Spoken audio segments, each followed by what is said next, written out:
তোমরা তো আমায় দেখছো আমি একটা সুস্থ মানুষ, কিন্তু তোমরা কি জানো আমি একটা জীবন্ত লাশ?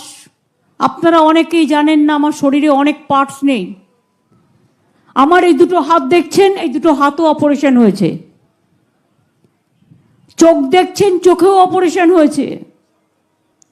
মাথা দেখছেন, মাথায় অপারেশন হয়েছে। পেট দেখছেন, পেটেও অপারেশন হয়েছে। পা দেখছেন, পাও ভেঙে দিয়েছিল, থেতলে দিয়েছিল। আমার মাথাটা মেরে ফাটিয়ে চৌচির করে দেওয়া হয়েছিল। আমি মিছিল করছিলাম, একটা ডান্ডা মারল লোহার, মাথাটা ফেটে গেল। আমি দেখতে পাচ্ছি গল গল করে রক্ত পড়ছে। আর একটা ডান্ডা মারল, আমি দেখছি দুদিকে ঝরঝর করে রক্ত পড়ছে। থার্ড ডান্ডা মারল, ব্রেনটা ওয়াস্ট হয়ে যেত, ম্যাশড হয়ে যেত। তখন এই আলনাটা, আমি হাতটা কীরকমভাবে আমার মাথায় চলে গেল। আর এই আলনাটা দেখছেন আমার অর্ধেক নেই, এটাই যেমন পুরোটা আছে, ডান হাতে অর্ধেকটা নেই, কারণ ওটা থেতো করে দিয়েছিল।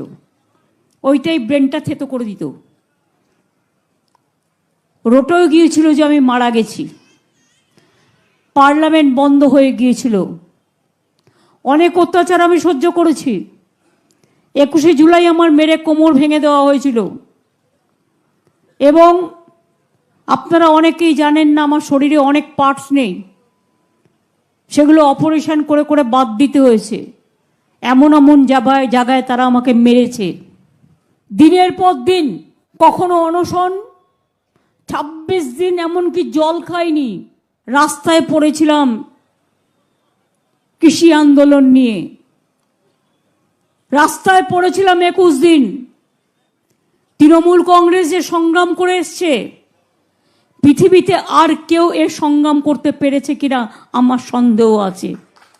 ইতিহাস না জানলে আপনি কি করে বুঝবেন তৃণমূল কংগ্রেস কত সংগ্রাম করেছে?